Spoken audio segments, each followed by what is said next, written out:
আপনাদের সবাইকে আজকে ডেকেছি এই কারণে যে আপনারা আমাকে অভিনন্দন জানিয়েছিলেন, তার প্রত্যুত্তরে আপনাদের ধন্যবাদ জানাচ্ছি। মেমারিতে প্রথমেই প্রচারের শুরুতে বা গোটা প্রচার পর্বে আমি যা বলেছিলাম, মেমারিবাসীকে কথা দিয়েছিলাম, সেই কথা আমি রাখছি। আমি বলেছিলাম যে আমি জেতার পরের দিন থেকে মেমারিতে তোলাবাজি, কাটমানি এবং এই ভয়ের রাজনীতি আমি বন্ধ করে দেবো। আজকে আপনাদের মাধ্যমে আমি মেমারিবাসীকে জানাতে চাই, আজকে থেকে অর্থাৎ এই 5 মে থেকে যে যেখানে আছে এই মেমারি বিধানসভার সাধারণ মানুষ কোথাও কাউকে তোলা দেবেন না। কোনো টোটোওয়ালা কাউকে তোলা দেবেন না, কোনো দোকানদার কাউকে তোলা দেবেন না, যারা বাড়ি তৈরি করছে কাউকে কোনো হত্যা দেবেন না, যারা অন্যান্য ব্যবসা করছে বা অন্য কিছু আছে কোনো নেতাকে, রাজনৈতিক নেতাকে আপনারা তোলা দেবেন না। এটা মেমারি বিধানসভার মানুষকে পরিষ্কার জানিয়ে দিচ্ছি। আর তোলা না দেওয়ার জন্য যদি কারোর কোনো অসুবিধা হয়, মেমারি বিধানসভার পেছনে তাদের বিধায়করা থাকবে। মেমারি বিধানসভার প্রতিটি মানুষের পেছনে তাদের বিধায়ক থাকবে। কোনো রকমের কোনো তোলা মেমারি বিধানসভার কোনো মানুষ আর দেবেন না। কিছু কিছু বিক্ষিপ্ত ঘটনা ঘটছে, আমি কালকে কাউন্টিং এর পর থেকে খবর পেয়েছি। যতক্ষণ আমার হাতে মোবাইল ছিল না কিছু ঘটনা ঘটেছে। যখন থেকে আমার হাতে মোবাইল এসছে তখন মেমারি থানার ওসিকে পরিষ্কার বলে দিচ্ছি যে আপনাদের হাতে এতদিন ডান্ডা ছিল না, আমি মানব গো মেমারি বিধায়ক আপনাদের হাতে ডান্ডা তুলে দিচ্ছি। যে দুষ্কৃতীরা অপরাধ করবে তাদেরকে ডান্ডা দিয়ে সোজা করার দায়িত্ব মেমারি থানার পুলিশের। আমার তরফ থেকে কোনো রকম কোনো বলা হবে না। আমি এই মেমারিতে শান্তির পরিবেশ ফিরিয়ে আনতে চাই। সিপিএম যেটা করে গেছে, তৃণমূল যেটা করে গেছে, সেটা বিজেপির প্রার্থী, বিজেপির বিধায়ক মানব গো এই মেমারিতে করবেও না, আর কাউকে করতে দেবেও না।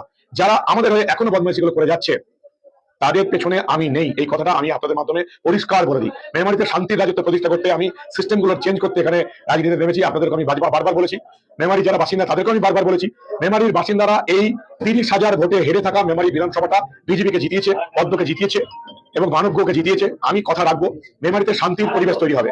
যারা যারা অশান্তি করছে তাদের পেছনে আমি নেই, এটা আমি বারবার বলছি। আপনাদের মাধ্যমে তাদেরকে আরো একবার সতর্ক করে দিলাম। এবং আজকে থেকে এই মেমারিতে তোলাবাজি, কাটমানি, হত্যাশলী সবকিছু বন্ধ হয়ে গেল। কোনো মানুষ, কোনো রাজনৈতিক নেতাকে একটা টাকাও দেবেন না।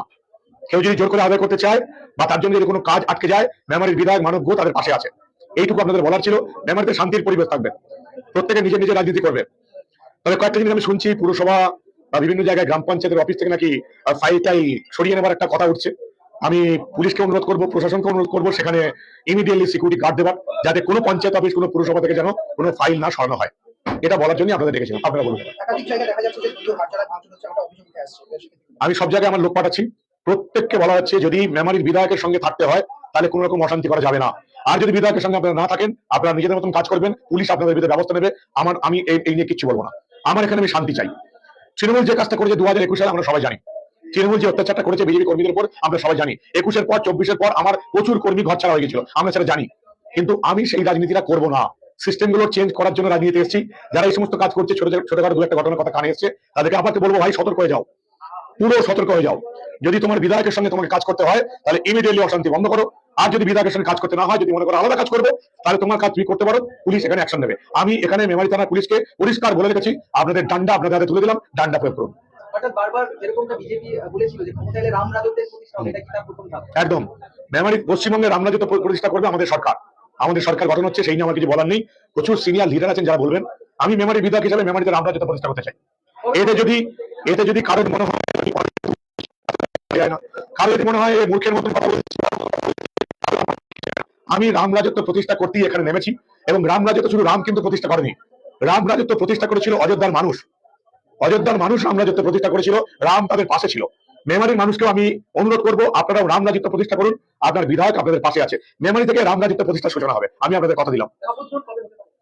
যত শুনছি 25শে বৈশাখ 9 তারিখ একটা কথা শুনছি, আমি এখনো অফিসিয়াল খবর পাইনি। এটা আমার বড় লিডাররা বলবেন, এটা আমার বলার নয়। কোনো ভয় পাওয়ার কোনো কারণ নেই। এমনিতেই এই মেমারিতে যেটুকু রেজাল্ট দেখলাম, সংখ্যালঘুরা বিজেপিকে ভোট দেয়নি। এক একটা বুথে, সংখ্যালঘু বুথে আমি 35টা পেয়েছি, সেখানে তৃণমূল কংগ্রেস 935 পেয়েছে। সংখ্যালঘুদের এক একটা বুথে 900, 800, 700 করে লিড হয়েছে। সংখ্যালঘুরা আজকের দিনে দাঁড়িয়েও, এই মেমারিতে দাঁড়িয়েও তারা এই দুর্নীতিবাজ পিসি ভাইপোর সরকারকে বেছে নিয়েছে।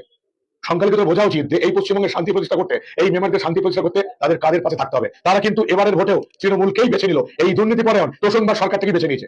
কিন্তু আমি সেটা করবো না। আমি এতদিন প্রার্থী ছিলাম, আজকে আমি বিধায়ক। আমি বিধায়ক মানে মেমারি প্রতিটা বিধানসভার প্রতিটা মানুষের বিধায়ক। যারা আমাকে ভোট দিয়েছে আমি তাদের বিধায়ক, যারা আমাকে ভোট দেয়নি আমি তাদের বিধায়ক। সংখ্যালঘুদের বলবো আপনাদের কোনো ভয় নেই, আপনারা আমাকে ভোট দেননি, ঠিক আছে, কোনো ব্যাপার নয়, কিন্তু আপনাদের উপর কোনো অত্যাচার হবে না। মানব বিধায়ক হিসাবে প্রত্যেকটা সংখ্যালঘু, মুসলিম, খ্রিস্টান যাই হোক, প্রতিটি মুসলিমের পাশে মানব এলাকার বিধায়ক তাদের পাশে আছে। অভিযোগ করার কথা একবারে বলিনি। আমি পরিষ্কার বলেছি, এই মেমারি বিধানসভার মানুষ, আমি মেমারি বিধানসভার প্রতিটি মানুষকে প্রতিশ্রুতি দিয়েছিলাম, আমি জেতার পরের দিন থেকে তোলাবাজি, কাটমানি, ভয়ের রাজনীতি চলবে না। আমি মেমারির মানুষকে আজকে অনুরোধ করছি, একটা টাকাও তোলা কোনো নেতাকে দেবেন না। হকার ভাইদের বলছি তোলা দেবেন না, দোকানদারদের বলছি তোলা দেবেন না, যারা বাড়ি তৈরি করছে ব্যবসায়ী তাদেরকে বলবো তোলা দেবেন না। কেউ কোনো রকম কাজ করলে নেতাদের তোলা দেওয়া থেকে বন্ধ হয়ে গেল, কোনো মানুষ তোলা দেবেন না। তাতে যদি তাদের কাজ বন্ধ হয়ে যায়, আপনার বিধায়ক আপনাদের পাশে আছে।